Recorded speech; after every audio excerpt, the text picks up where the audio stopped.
You want to understand if an avoidant is in love with you? You're not just asking for signs, you're asking for truth beneath the surface. Because people with avoidant attachment styles, they don't love loudly. They love in silence. They love in pauses. They love in the space between the words. And if you're not tuned in, if you're not awake, you'll miss it. But here's the key. Just because someone loves differently doesn't mean they love less.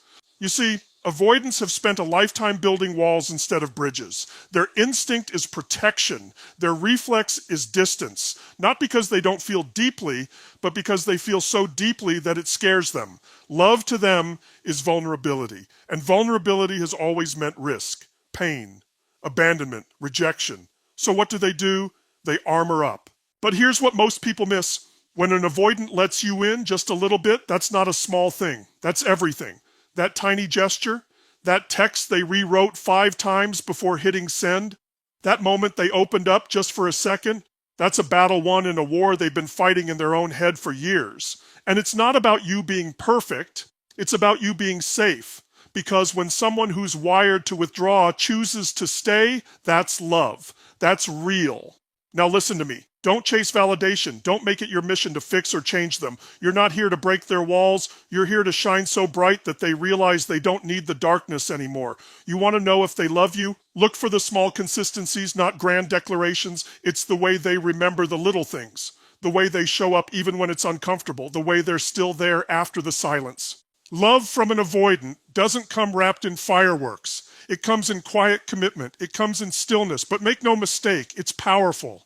It's not performative. It's not rushed. It's deliberate. And when they love you, they're choosing to rewrite their story for you. Because to love you, they have to confront their deepest fears. And that's not weakness. That's courage. That's strength. So here's what I want you to take from this. See beyond the fear. Recognize love not just when it shouts, but when it whispers. Don't force. Don't pressure. Be present. Be patient. And above all, be real. Because real love, lasting love, is not about being perfect. It's about being seen. It's about being known. And for the avoidant, that is the most intimate act of love they could ever give you. Now go out there, not just to be loved, but to understand love, to hold space for it, to honor it in all its forms, because the way someone loves you might not be the way you expected, but it could be exactly what you need. For someone with an avoidant attachment style, staying isn't just a choice, it's a radical act of love. You have to understand their default response to emotional closeness is not leaning in, it's pulling away. It's not because they don't care, but because caring deeply is terrifying for them. Closeness has often equaled pain, pressure, or loss. Emotional intimacy doesn't feel safe. It feels like standing on the edge of a cliff, heart exposed with no parachute. So when things get intense, when connection deepens or emotions surge, their instinct is to shut down, to retreat to the safety of solitude, to run from the thing they want most but fear they cannot handle. That's why their decision to stay, even when it would be far easier to disconnect, is one of the clearest, most powerful signs that they're in love. Walking away is familiar. Detaching, rationalizing, ghosting, those are behaviors they've used to protect themselves for years. But staying, that requires courage. That requires growth. That means they're confronting every defense mechanism they've built just to be with you in the moment. And they don't stay because it's convenient. They stay because you matter, because you've become more important than their fear, because despite their wiring, something in them has decided that you're worth being uncomfortable for. They may not articulate this. They may not say, "I love you" often or express it in grand cinematic ways. But when they remain present during a difficult conversation, when they don't walk away after a misunderstanding, when they choose to lean into the discomfort instead of escaping it, that is their love in action. That is the loudest "I love you" they know how to give. And for someone who has always relied on themselves, who has spent a lifetime believing that distance equals safety, choosing to stay close to another human being is not a casual gesture, it's not a small decision, it's the beginning of transformation. So if you're watching someone who usually runs when things get real and instead they stay even silently, even awkwardly, understand that you're witnessing something rare and raw. You're seeing someone break their own patterns in real time. And that's not just love. That's bravery. That's commitment at the deepest level. And when they stay, something even more meaningful begins to happen slowly, cautiously, but undeniably. They start to open the door to their inner world, not all at once, not in a flood of emotions, but in small, measured pieces. You'll notice it when they share a personal story they've never told anyone, when they let their guard down just a little and reveal something real, something raw. Maybe it's a childhood memory, maybe a fear they've carried, maybe a quiet hope they've never said out loud. To most, it might seem like a casual conversation, but to them, it's a deeply vulnerable moment because what they're really saying is, here, this is a part of me, and I'm trusting you with it. You see, for someone who's learned to survive by keeping walls high and emotions buried, sharing their inner world isn't natural. It's a conscious risk. It's an emotional gamble they don't take lightly. When they begin to open up, they're not just being polite. They're allowing you into a place inside them that has rarely been seen, even by themselves. It's not about over-explaining or becoming instantly transparent. It's about those moments where they offer insight into their thoughts or let you witness the messiness beneath their calm exterior. Those moments are gold. They are the slow unfolding of trust in action. And here's the truth. They don't open up because you demand it. They open up because your presence, your patience, your steady energy has created a space where they finally feel like it might be safe to be seen. It's not about forcing your way in. It's about being the kind of presence that makes them want to open the door. When they do, even if it's just a crack, it's not small. It's sacred because for them, vulnerability has always been tied to danger. And yet with you, they're learning that it can also mean connection. They're discovering that maybe, just maybe, love doesn't have to hurt. Maybe being known won't end in abandonment. So when they share something real, something that clearly cost them to say, don't rush past it. Don't try to fix it. Just hold it. Let them see that you can handle what they're trusting you with. Because every time they open that door, even slightly, they're rewriting a lifetime of fear with something new. The belief that intimacy can feel safe. That love doesn't have to mean losing control. That they can let you in and still be whole. And in that slow, delicate opening, that is where real love starts to grow. And as they begin to try in ways that stretch them beyond what's familiar, you'll notice another kind of intimacy unfold. One that doesn't always look like connection at first glance, but is deeply rooted in trust. It's in the silence, in the stillness, in the moments when they seem withdrawn or emotionally distant, yet they still allow you to be near. For someone who's built a life on emotional self-sufficiency, letting another person exist within their quiet is not avoidance. It's permission. It's letting you see them, not just in the moments when they're available and responsive, but in the moments when they have nothing to give and still don't push you away. This is a deeper kind of closeness, one that often goes unnoticed. Because when avoidants are overwhelmed or processing, their instinct is solitude.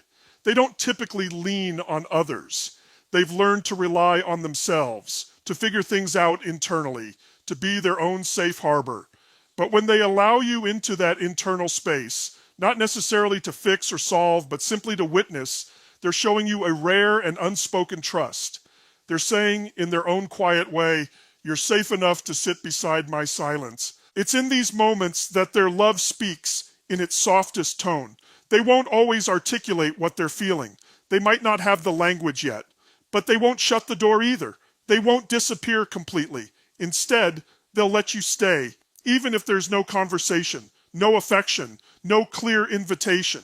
That permission to remain present in their stillness is a gift, and one they don't offer lightly. Because to someone who's used to hiding, stillness isn't just peace, it's vulnerability. And for you, this might feel confusing at first. You might question whether you're being pushed out or pulled in, but if they're allowing you to see them unguarded, not in performance, not in service, but simply as they are, it means they're slowly dismantling the belief that they must always be alone to feel safe. With you, they're learning that they can be themselves without being judged or abandoned. They're learning that love doesn't always have to be filled with noise and action. Sometimes it's just the quiet knowing that someone is there, that you won't bolt the moment they're not on, that your love can hold space even when theirs feels hard to access. In those silent moments, you're not being left out. You're being let in, not into words or declarations, but into something much more sacred. Presence without performance, closeness without demand, love without condition. And as that quiet trust deepens, there comes a powerful shift. Subtle at first, but unmistakable once you feel it. They begin to let their protective armor crack just a little, and you catch glimpses of the softer parts they've kept hidden, sometimes even from themselves. You start to see the moments where their guard drops, not by force, not because you asked, but because something in them wants to be seen. Maybe it's a look in their eyes when they think you're not watching. Maybe it's the tremble in their voice when they talk about something that matters.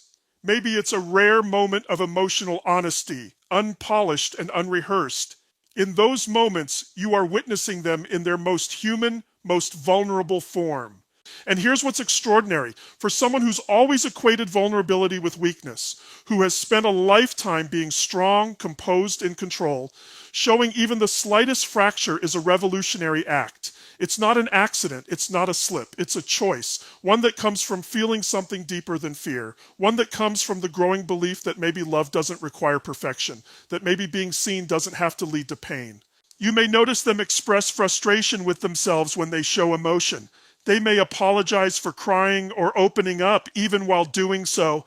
They're not used to that level of exposure. It doesn't feel natural yet. But the fact that they let you witness it means something profound. They're no longer just trying to be who they think they need to be to survive. They're starting to just be, with you. And this is where real connection begins to blossom, beneath the layers of defense, past the well-rehearsed logic and controlled distance. Because when they show you their wounds, their regrets, their tenderness, it's not weakness, it's love, it's trust. It's the beginning of healing, not just for the relationship, but for them. Because for the first time, they're learning that they don't have to keep carrying everything alone, that they don't have to be bulletproof to be loved, that their softness, their uncertainty, even their broken pieces are still worthy of being held. When you see that flicker of unguarded truth in them, don't rush to fix it. Just stay. Just be there. Because the moment they reveal what they usually hide, they're not testing you. They're choosing you. They're saying, with every ounce of quiet courage they've got, this is who I am when I'm not protecting myself. Can you love me here too?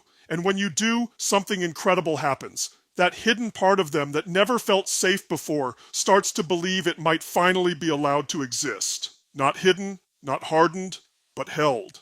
And as they begin to let themselves be seen, raw and unguarded, something even more powerful emerges, not in the grand gestures or the words they still might struggle to say, but in their choice to stay, through discomfort, through fear, through the moments where every part of them wants to run, they stay. And not just physically, but emotionally. That's the breakthrough. That's when love for them transforms from something threatening into something they actively choose again and again. Because for someone with avoidant patterns, the real act of love isn't just opening up. It's staying open. It's resisting the urge to sabotage, to retreat into silence, to distance themselves the moment closeness becomes too real. When they love you, deeply and truly, their loyalty begins to overpower their fear. Not completely, not perfectly, but consistently. And you'll feel it, not just in the fact that they're there on the good days, but in how they show up after conflict, after hard conversations, after moments when their instinct would once have been to disappear. That's where the depth of their love reveals itself. They might not have all the tools yet to navigate emotional storms with grace, but they're there. They're trying, they're learning. They're doing the hardest thing someone like them can do. Remain connected when every bone in their body is telling them to run. That choice, made again and again, is their clearest declaration of love. Because loving you means going against everything their nervous system was wired to protect. It means choosing growth over comfort, connection over control, and presence over perfection. And it's in that unwavering return to the relationship, even after setbacks, even after fear wins a round or two, that you'll know you're not just a chapter in their story. You've become part of their foundation. You're the person they're building something with, not just something to retreat to. Because when they love you, you won't just see them. You'll feel them fighting for this. fighting to stay, fighting quietly and fiercely to rewrite a pattern they never thought could change. So if you ever doubt their love because it looks different, remember, every time they come back, every time they lean in instead of pull away, every time they show up in spite of fear, that's them choosing you. Not because it's easy, but because it's real.